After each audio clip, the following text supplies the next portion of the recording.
good to have you with us in the 9 p.m. edition of the Urban Debate, continuing with our Friday night series of conversations about mental health. Tonight, we focus on children, the pandemic and its impact on children. Because even for us, at this point, it has become so difficult to stay indoors for weeks, months together, to stay away from our loved ones, to not be able to interact with our peers, with our family members, our friends, to be constrained within four walls, to only have a screen as your entertainment option, to not be able to go out in the open air, has gotten to all of us at some or the other point and impacted us. But imagine the impact it will have on children. Children who love to move around, run around, jump around, play with their friends. Children who love going to school simply so that they can meet 30 other of their friends and play with them and share food with them. Who are now having to learn everything staring at a screen.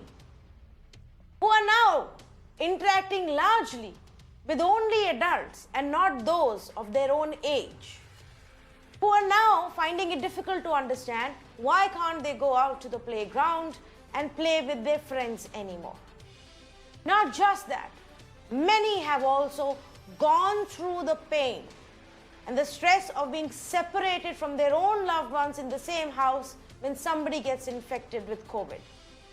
To be able to see your father or your mother or your beloved grandparent in the same house but locked up in one room, to not be able to talk to them, spend time with them, to love them, can also take a toll on a little child's mind.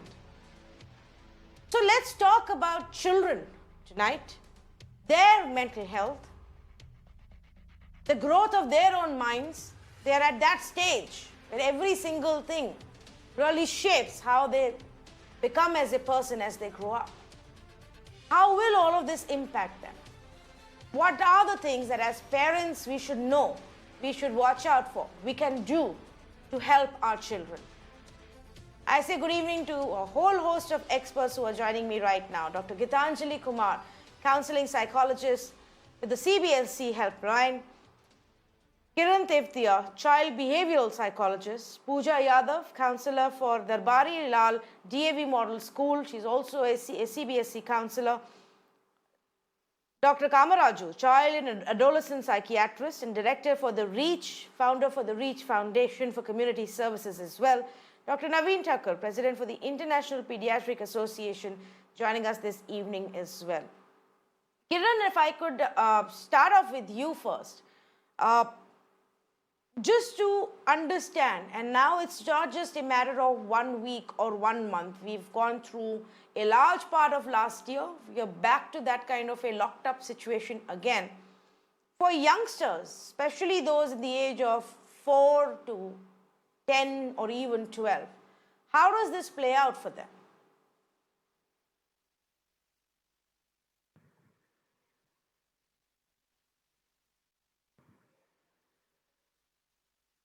Kiran, I think you're on mute. You'll have to unmute yourself. Yeah, sorry about that. So thanks, Tanvi, for the invite. As it's the second year in the lockdown, and when we are talking about the age group of 4 years to 12 years, pretty much the primary section of the children, because of the monotony and the repetitiveness, this year is especially becoming all the more difficult for them.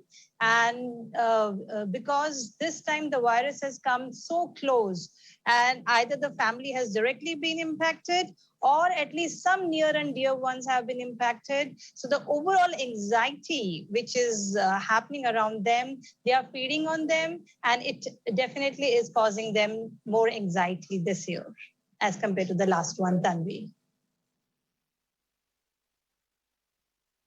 You're absolutely right over there. More anxiety, more, negativity, dark news, news about loss, news about grief all around. And I think even for children, it does impact them to a certain extent. Dr. Kamaraju, let me bring you in on this aspect. What are the things that a parent needs to watch out for in terms of signs to know that, okay, now maybe I need to focus on how to help my child. It may be impacting my child in a larger than usual manner. Yeah. So when we talk about children, we always talk about parents because children are very, very perceptive. So children mirror what happens in the home environment. So how does your day start? What is the rhythm of the house? What is the emotional tone of the house? All of this impacts children. So when we talk about children getting impacted, we are actually looking at how do they function. So we are comparing them to their baseline function versus changes in their functioning in terms of their biological rhythms. How are they sleeping? How are they eating? How are they playing? How are they interacting with parents? How are they playing with their siblings? So we're seeing some children unwilling to play, unwilling to talk to their grandparents. We were seeing some withdrawal behavior, a lot more tantrums, aggression, anger. And if you're seeing a lot of clingy behavior, child is not able to sleep, child is worried about parents dying, and clinicians like me often are seeing a lot more children compared to the first wave who are presenting with a lot more anxiety, fear of death, fear of dying. Who's going to take care of me if my mom is in the hospital? So these are the day-to-day questions that are coming up. But if the signs or you see, anxiety is going to be there because we are in such situation. But if a child is not able to sleep, eat, not functioning, not playing, these are definitely the signs where the parents need to watch out for and seek consultation with a counselor or whoever is available.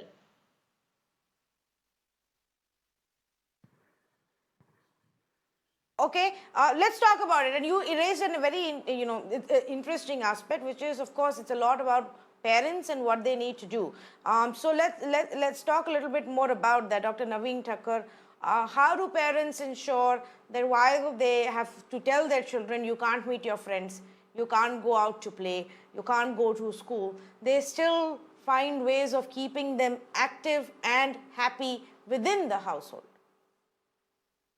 Yeah, so it's a very tricky thing because it's a long time and children are affected. So we have to see that how much time we can spend with them, how we can depending on age, how we can communicate with them. It's a whole range of when we talk about children, it's from the very small child to say adolescent. So depending on the age, we have to, but we must, the parents are also working at home, and practically everyone is working the extra hours. I can see the conference call, telecon are going on till 9-10. Everybody is working and contributing. So it has to be balanced, and then we have to talk as per their age and see how much time we can spend maximum with them. If there are grandparents in the house, that's a blessing. And see, this is also one thing that till now people have labeled children as a super spreader, which was totally wrong. Now we know very well that it is not children who bring infection at the home, and it's the adults who go for work and bring infection, and then in this way everybody get infected. So it's a very balanced, but if it is possible, and within if you have a nearby garden or a play where we can ensure that there is a social distancing, and we must understand that in outside there are less chances of getting the infection. It is mainly somebody brings infection at home, and then everybody gets infected. So if there are in every society, and there are some places to play, and if it is not crowded, we can definitely make sure that they get some exposure. They at least see some people. I can see my grandchild, who was born in say lockdown, and practically his first birthday is next month, and he has very rarely seen anybody outside. So we take him out to at least to the society gate, and he can see people, and otherwise it's a very difficult how they will develop. It's a the parents are busy at home working whole day, no very very little time to interact with children. So we have to communicate, but very carefully, and depending on their age and their level of understanding. But we have to make sure that they are not scared. And I would say we don't want TV in our house. It's so, I'm sorry, but it's a really, if they are exposed to those visuals which are coming now, it affects. So better not exposed to them, at least, screen, we have to limit screen time. And I think my psychologist and psychiatrist friend will tell more. But we have to do whatever best possible, and give them hope that it will be all right in some time. Over.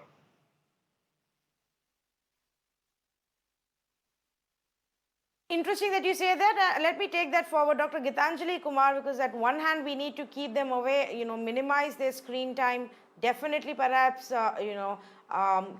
keep them away from all the dark, grief-filled news that is visible everywhere else. But on the other hand, since there isn't much to do, it is the online and the screen version that they're looking at for keeping themselves busy, including having their own classes. So how do parents really balance these two? Tanvi, I really appreciate, this is a very interesting point that you raised, and listening to Dr. Thakur, I'm reminded, I'm just sharing this very recent case study. 2 days ago, this 11-year-old boy, his mother called me up and said that he hasn't slept the whole night. He's been crying and he's scared, and I'm unable to provide him any relief. I'm trying to console him. I'm trying to tell him that we are all fine, we are not going out, so there is no fear of illness because we are not going out, so there is no chance of we getting infected. No maid is coming at home, so be at rest. Now, this young child has been watching television. I'm sorry, no offense to media, but these visuals of the coronavirus. Now, this boy had been watching these visuals for a number of days, and he somehow started connecting that it is an airborne disease. We talking about it. We need to wear masks at home. Somewhere he tried to connect these threads and built up a story in his mind that he's breathing and this virus is going inside. So the tentacles of the virus has spread inside his chest, inside his lungs, is now throttling his neck. He cannot breathe. His nostrils are choking. He really imagined such a vivid story and narrated that story to me over a video call, and crying and crying. Can you believe he sent me visuals of his imagination? And today I gave him my counseling the way I have to. And today I messaged to him that there is something which your mama is going to watch on television, what parents should do, and mama will also learn new ways, good ways to tackle the fear and anxiety which this coronavirus is bringing into our lives, into your life, into my life. He asked me, tell me, promise me that you also feel scared. He says, you are telling me not to be scared. Tell me, have you ever felt scared of coronavirus? I told him I got affected. What I'm trying to tell you, Tanvi, that the fear is so very real, and the fear is so very differently expressed by children. And I deal with young children and I deal with youth. 20 plus 23-year-old person who's preparing for his chartered accountancy examinations. He has been crying to me, crying and saying that I feel my life is terrible. I can't go anywhere. I can't meet my friends. I'm fed up of these video chats that I'm having with friends. This life is not worth living because it's been more than a year. I can't wait for any more. I don't see any future happening in my life. This is the sense of hopelessness. It's not only in younger children. So parents, while they are letting the children do their Yes. online classes, they have no choice. but somewhere parents will have to sit with the child, observe what the children are watching, try and make sure that the children watch programs which are less visually scary. We cannot sanitize the media for them, but somewhere some kind of media literacy in terms of children realizing that these visuals are not real. The virus is not like this, and the virus doesn't enter, and it's not going to create this kind of a thing. We are following precautions. So all the more what we see in the media calls for parents having gentle, soft, positive communications with children. That's what I think. Extremely insightful, Dr. Gitanjali, what you've said. The example that you gave, and how you've connected it. Let me ask Pooja Yadav if she wants to weigh in and share her insights on this aspect I'm as well. sure her mother is watching today your show. I messaged her this.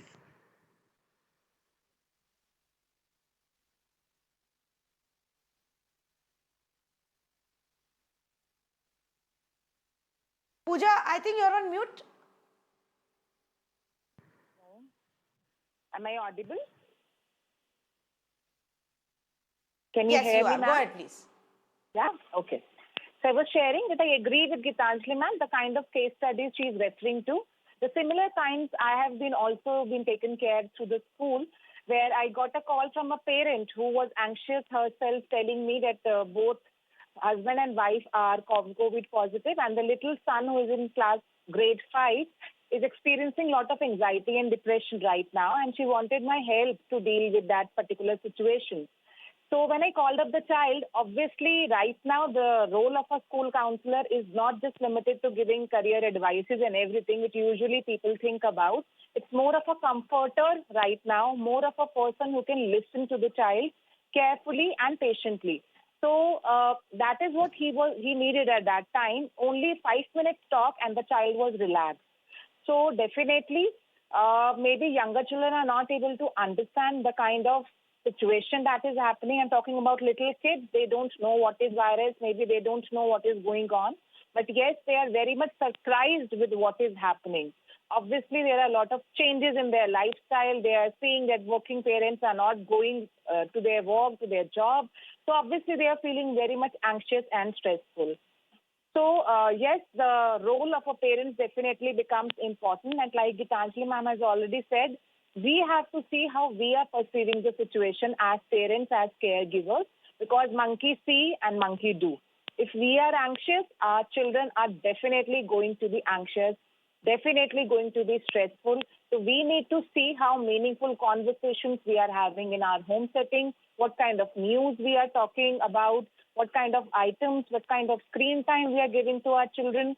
Yes, media literacy. That's an important topic that we are usually covering up in a school setup, because they need to understand what is real and what is unreal when whatever they are watching through the screen on media.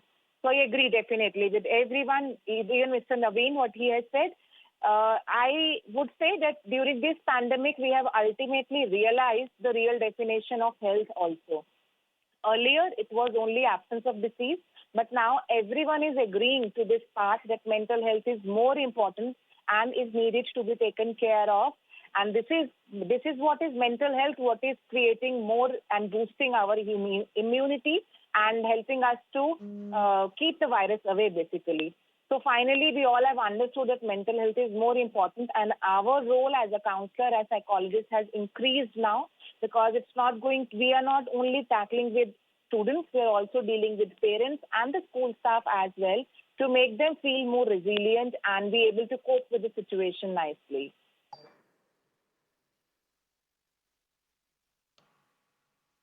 Okay, you're right.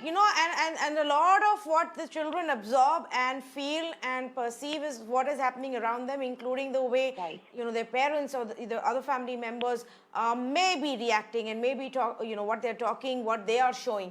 But there is a specific situation that I wanted to ask about, Kiran, maybe you can start off on that.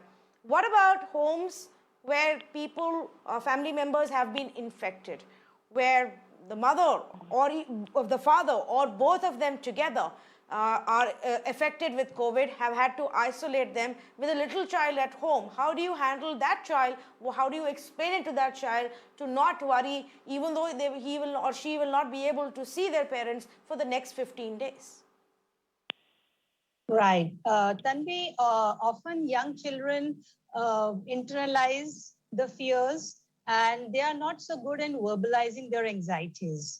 So it is really important that any caretaker who is with the child allows the child to speak and allows the child to delve into the fears and is able to talk about it. For example, if the child says that my mother is sick, so what is going to happen to her? So instead of hushing the child, Tanvi, it is important that we let the child speak more about it. And we also let the child know that anytime you have any fears, you can always talk to me. And then I know one family where they were having a video call and they were actually playing a Ludo. They were all in 3 different rooms. The child was with the grandparent, the father was in another room, mother was in another room, and they were all having a video call out there on regular basis. So this kind of comfort and the connect is important. And expecting that, yes, it is all right to feel fearful. There is nothing wrong with it. And sometimes as an adult, it is not really necessary, Tanvi, that we always have to say that I'm all in control. It is all right to say that, yeah, I'm as fearful as well. It is all right. We are all in it together. I'm right here with you. Sometimes that physical touch, the hug, and a little bit of sitting with the child is all that the child needs. And where he or she just wants to speak about it, let the child speak without saying, no, don't speak about it like that. So that is how, Tanvi, my suggestion would be to handle this situation. Dr. Kamaraju, would you want to comment on this as well? Yes, see, when we talk about children, we are talking about different ages of children, right? Because children below 5 do not have the speech and language abilities to communicate their fears. So like the other panelists were mentioning, so in a younger child, usually they express feelings through their art. Sometimes you see them drawing about parents, one parent being out, or sometimes they cross out a parent, or the parent is missing in the picture. So through art is one thing, through their drawings, and the other thing is through their mode of play as well. When you see younger children below 6 years of age, when they're playing with their cars or dolls, you see some of these sad themes or fears being expressed. So that's the reason why in younger children, we use something called play therapy in order to help them overcome their fears. Whereas children above 6 are able to express themselves, and of course children about 12 are able to express and able to understand the scenario much better. So for each age group, we need to come up with what is appropriate for that age group. What is the appropriate information you need to give as a parent? And not only that, how is the parent reassuring the child? Like other panelists were mentioning, it's very important not to dismiss the fear, let the child speak, but also make sure that you're able to manage your own anxiety. And the other thing is also cutting out the information on Corona 24/7, because if homes are continuously playing on the TV, parents checking on their mobiles, and they're also receiving phone calls about their friends and acquaintances that this person got hospitalized and this person, there was a death in this family. Your children are listening to all of this, and this affects younger children a lot more, because we're seeing a lot of children exhibiting anxieties, obsessions about death, and also repetitive behaviors, a lot more aggression because of the excessive screen time. And the other thing parents shouldn't do is use these screens as toys. Screen time is not toys. The child is bored, so let the child spend in a lot of time on the screen. It's not the right way, because we need to understand that screens are causing additional anxieties, because here we are also observing children entering into different sites, really not being supervised properly, because in the current situation all parents are busy. We really do not know what these children are exposed to online, and especially younger children do not have any idea about privacy. They do not know who they are interacting with. Children between 10 and 14 are very vulnerable because they got a lot more screen time when in other situations parents usually restrict them. So this is leading to gadget addiction in teenagers, and we see situations where they threaten parents if they don't give the gadgets. They can be extremely aggressive and violent. And we're also seeing a lot of depression and suicidality as well, because and in children who have had past history of psychological issues or psychiatric issues, they're much more vulnerable. So this group of population is also increasing. And the another group of children is children with developmental disorders, children with disabilities and other kinds of neurodevelopmental disorders. They're missing on their therapies. So the amount of progress that we expect in a child in 1 year is definitely not there, because they've not been able to attend their therapy sessions. So we're seeing the developmental stagnation in this group as well. So in this set of children, parents are turning to be therapists, and they're trying to teach their children. So parents are really challenged in this situation, because they're playing the role of a parent, playing the role of a teacher, playing the role of a counselor, all these roles. So yes, we need to make sure that children's screen time should be reduced. We need to look into alternate modes of play other than screen. Let them play chess, board games. What did all children do before screens came on board? Let them help you with chores at home, some gardening, cooking, musical instrument. Let them learn a hobby. Definitely we need to think of a lot of other ways other than just giving them screens. Tanvi ji, I would like to add 2 more points. Yes, Can I add? I understand what Yeah. you're saying, and I think that would be yes, Pooja, go ahead, please. Yeah, I'm agreeing with what ma'am has said. Adding to it, I just wanted to say that if we prepare our children beforehand through certain stories, like preparing them that if this situation happens, this is what is going to happen.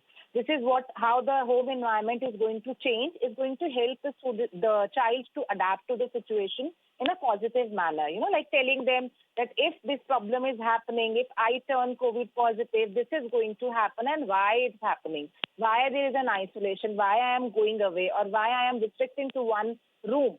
So maybe if you prepare the children in advance, they are more ready to accept and feel comfortable and feel secure about it.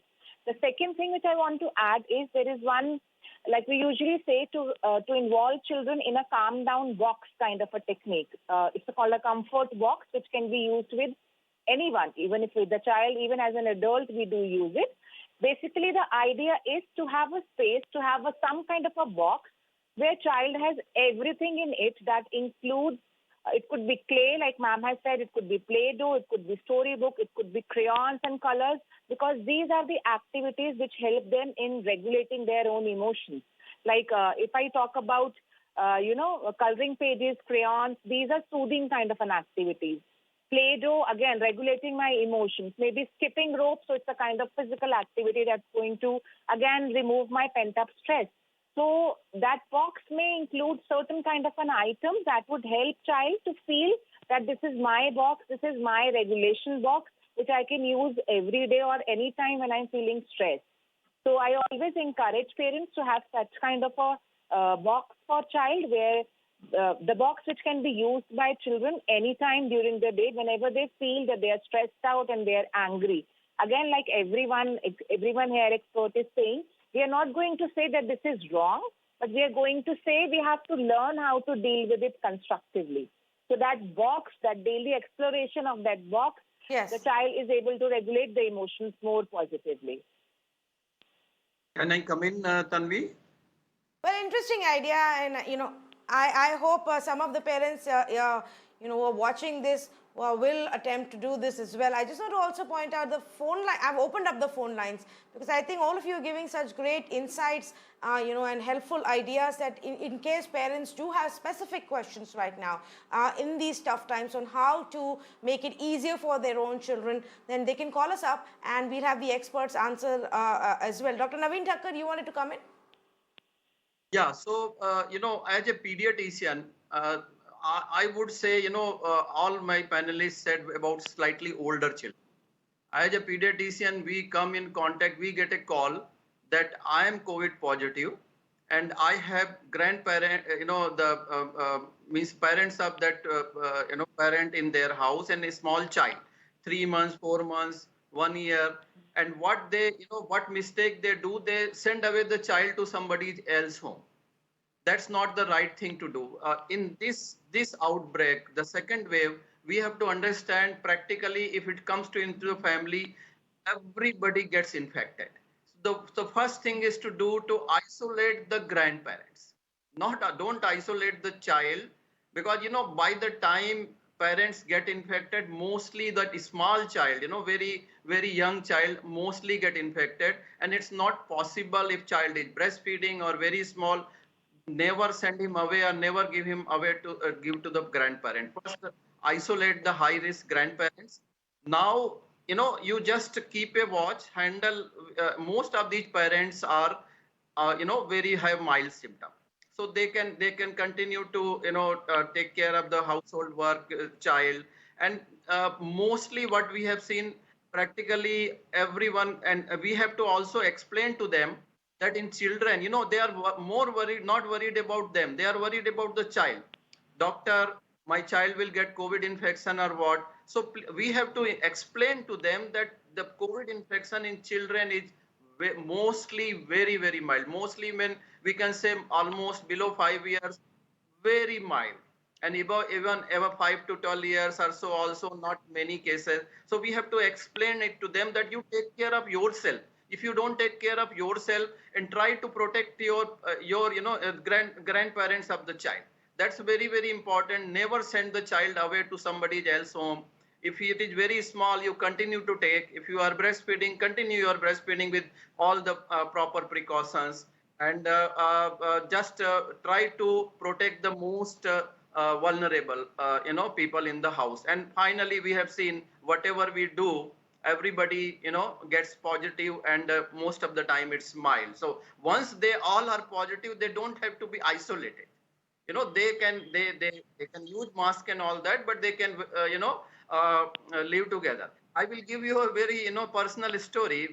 My son Okay. got infected. Hello. Yeah, so Yes, go ahead, please. so he got infected. He was isolated. The same night, my daughter-in-law got infected. So she isolated with the small child who was 8, 9 months. Both of us, we continued, me and my wife continued to take care of them. And practically we got infected. And then we said, this is selfie time. Let's go and, unite ourselves. And so this is, you have to be practical, because in this wave, it's such a variant which so transmissible. It's practically not possible that anybody will escape in the once it comes to the home. Over. Okay, very interesting that you said that. I want to go back to one of the points that were made earlier about, and we were discussing about minimizing the screen time, figuring out other activities that you can keep the children busy with. Now, while that is ideal, and most people should do that and try to do that as much, Dr. Gitanjali Kumar, it also becomes tricky when both the parents are working parents. Now, in normal times, the child would have gone to school for while the parents were in office, and they could have finished off their work. Now, and especially when they're little children, 4-year-old, 5-year-old, 6-year-olds, they're at home all the time. They see their parents in front of their eyes all the time, and yet the parents are not able to give them that much attention. I mean, I actually read somebody speak about the fact that their 5-year-old left them a note saying, you don't spend enough time with me. And the parent was really surprised, because they thought, staying at home, they were spending a lot more time, but clearly for the child, there were some insecurities perhaps which are being expressed this way. Now, how do you tackle this scenario where you are at home, but maybe you don't have enough time to keep them busy and to, keep them occupied? Tanvi, a very, very important point. I will just pick it up from the point that we need to prepare our children and ourselves. So something called as crisis preparedness. The concept has to be understood both for the child and for the adult also. And this is the second round of lockdown which we are actually experiencing. So we know how we've been through the first one, but definitely the fear, the angst, the sense of sadness has magnified. There is no doubt about it. So parents are also working from home, but somewhere the care and the compassion quotient has increased in all workspaces also. So parents, if they can take a time out from their working situation where one parent is working and the other parent is able to give some more time to the child, then this next parent alternates. See, having a structure and routine in the homes is very, very important. That leads to some amount of predictability, some amount of dependability. So parents and children doing course together, parent explaining to the child that now from 10:30 till 12:30 I will be busy. So you have your midday snack here, you have the tang here, I've taught you how to make tang, you can make tang, and you can ask dad to taste your tang. 12:30 I will be there with you, and we will do a small exercise or we'll play a game. So the child has something to look forward to. The child is prepared for a 2-hour separation from one parent. So somewhere the parenting will be a beautiful co-parenting, with the parents taking share of performing their parenting role. Somewhere the parent will also have to assert at their workspaces, because the working times have no boundaries now. But as human beings, but as parents, we will have to define our boundaries. If I am supposed to take midnight calls, which I as a psychologist am doing, but somewhere the family also needs time and a parent also needs time. So the couple spending time together, sharing their anxieties about future, that is also very important, because happy parent can bring up a happy child. If the parent is tense, if the parent is so full of fear, and currently what I'm feeling is that the parent is also going through some share of sadness. If the mother has lost her favorite, her best friend, her childhood friend, and she is not even able to go for the last ride, she's not able to meet her aunt whose daughter has been a childhood friend. The mother is so much in grief. The mother will not be able to laugh and share and have a joke with the child, whether the child is 6 or 60. So, spending time together for their own healings, self care activities, giving a child a predictable, dependable routine, helping. Preparing the child beforehand. If the parent has a VC meeting which might extend for 4 hours, let the parent explain it to the child. Let the child be given certain options, that if mama doesn't come out by 1:30 from the room, don't panic. You can have this, you can have that. You can call up your grandmother and have a video chat. Your tuition uncle will, your tuition didi will come up on the video, and you can do this. Whatever support system. This is the time when we actually have to mobilize our community together to build up a support system for each other. Today, I need a support system. Today, I need a helping hand. Tomorrow, I will be giving a helping hand. So this is the way the neighbors will not be able to meet each other. We are supposed to maintain isolation in terms of distancing, but emotionally we don't need to distance, and emotionally we can create a compassionate community which will help bring up our children with lesser fear and lesser sadness, rather sharing of fear and pain. This is what I feel will be of utmost importance. Parents need to verbalize their own needs also.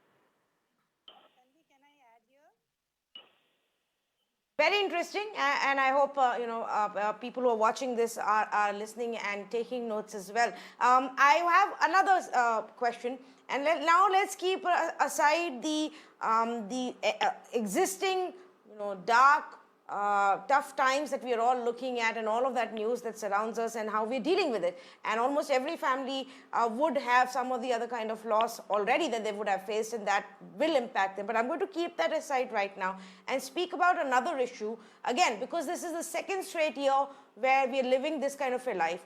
Now, for adults, it may still be relatively easy, but for younger minds, Kiran, these are their formative years. For 4-year-olds or even 6-year-olds and 8-year-olds, how will it impact their people skills, their interaction with their own friends? They are not interacting with their friends, they're not meeting their friends, they're not able to talk to anybody outside of maybe the one parent or the two parent who may be at home. Now, for many of the parents, that's become a concern. The interaction skills, the social skills, and what happens to them when for the second year in a row you are just holed up. Right. So, Tanvi, this builds upon to the last question that we recently took up as well. That is, even though we are into our second year, but we can imagine that the growth of the child, the critical years of the child, they are going on. So if the child was 1 year at the beginning of last year, today the child is going to be 2.5. So the critical years are still there where the child needs to bond, child needs to have eye-to-eye contact, needs to have that social give and take connection with the parents as well as the social peers. Now, because we have the restrictions, that is why the onus definitely comes on the parents, and the parents shouldn't really think that the child needs two parents at a time. So they can, as what was shared with one of the panelists as well, that they should ideally divide the times amongst each other and should have some kind of structural block for the child. So structural block could be like first half is the time when it is a self-care management activities at the pace of the child. Let it be child directed and have lots of eye-to-eye contact. And it is very important, especially during this time when the child is surrounded by anxiety-driven news. It is all the more important that when the child looks at the parent or at the caregiver, the adult caregiver, the caregiver has to look at the child, even if it means maybe touching the child, having an eye-to-eye contact, and just 1 or 2 minutes of some kind of soothsaying. Oh, wow, I see that you are making a tower. So small children, it is very difficult for a small child to be self-directed for a really long time. The young children need one adult at a time. So my suggestion would be that given the fact that we have the kind of restrictions that we have, let's divide the time in a manner that one parent is able to give. A lot of times, Tanvi, I notice that young children show preferences. They say, I want to spend time with mom. And if the mom is working, the father should, with full confidence, take up the child and spend time with the child. Let the child go through the frustration and learn that, yes, I can tolerate it, I can adapt, and I can connect with this adult as well. Have confidence in your child, have trust that, yes, your child will be able to handle it. Your confidence as a parent is going to rub on to your child.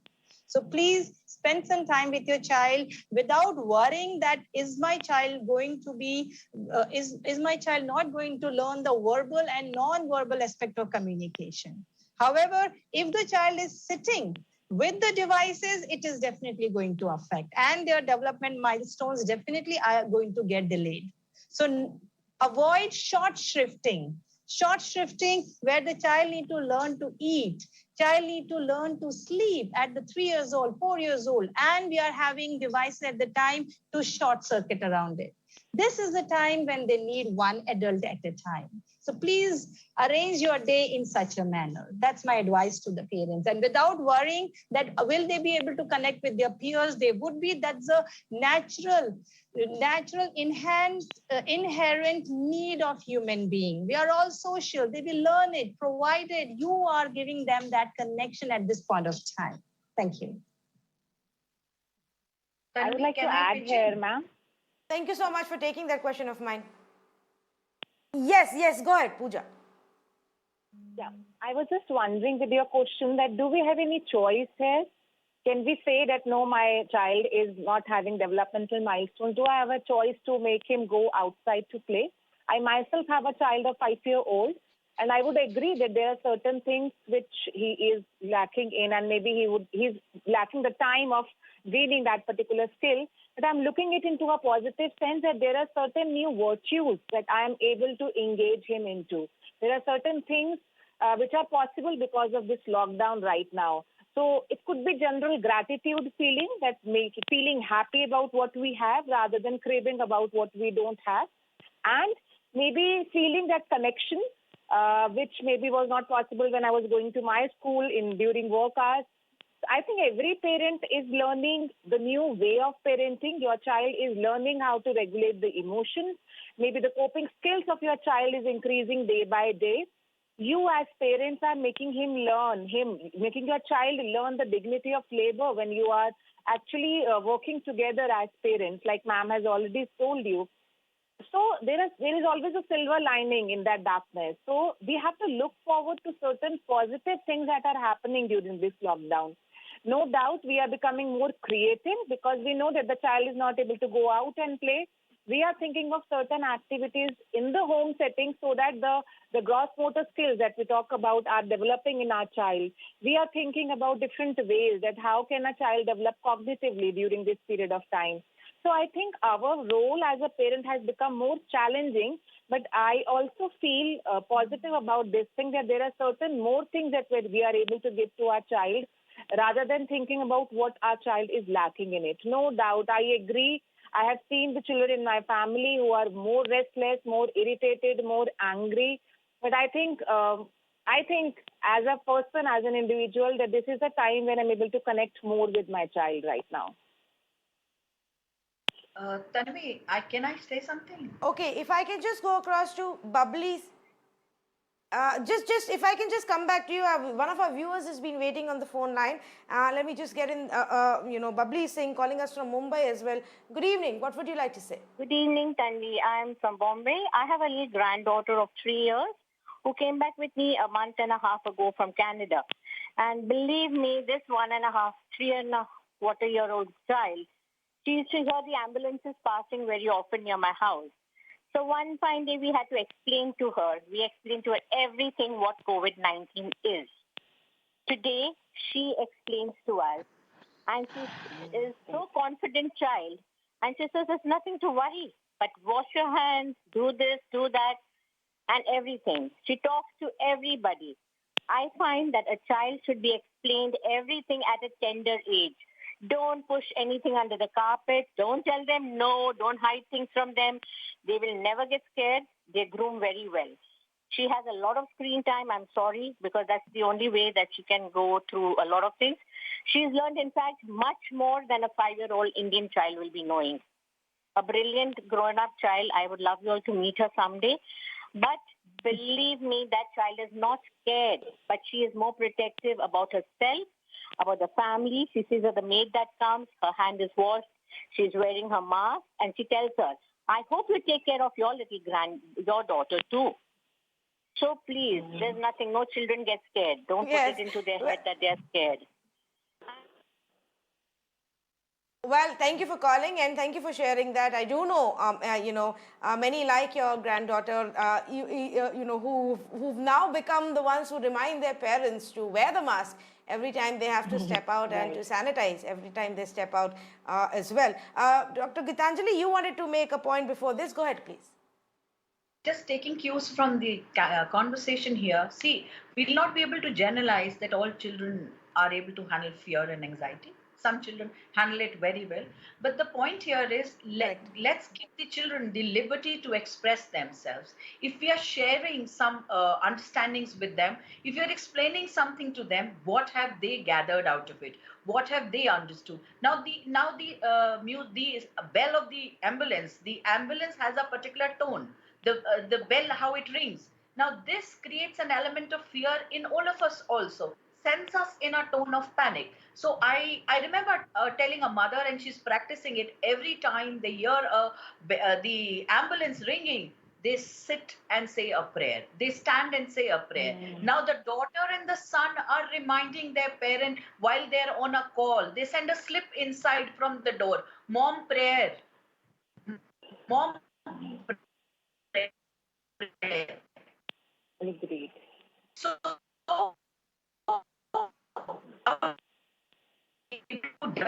there are social skills, there are people skills. The maid is not coming. Malti auntie is not coming. Now Malti auntie must be missing our home. I am missing Malti auntie because when Malti auntie was around, mom, you were not so busy. So let me write a miss you note. Now the child, if knows to write, can write. Otherwise, child sends a voice message to Malti auntie. Now the driver bhaiya is not coming because we're not going out anywhere. So what were the pleasant times with my driver bhaiya? The child is sending a voice note to the driver bhaiya. Such creative parenting techniques are being adopted by parents. The point here is, can we come back to our inherent flexibilities? Can we become co-learners in this process where the teacher's role has extended to the home, where the teacher is not teaching the child, perhaps teacher also extending her learnings to the parent.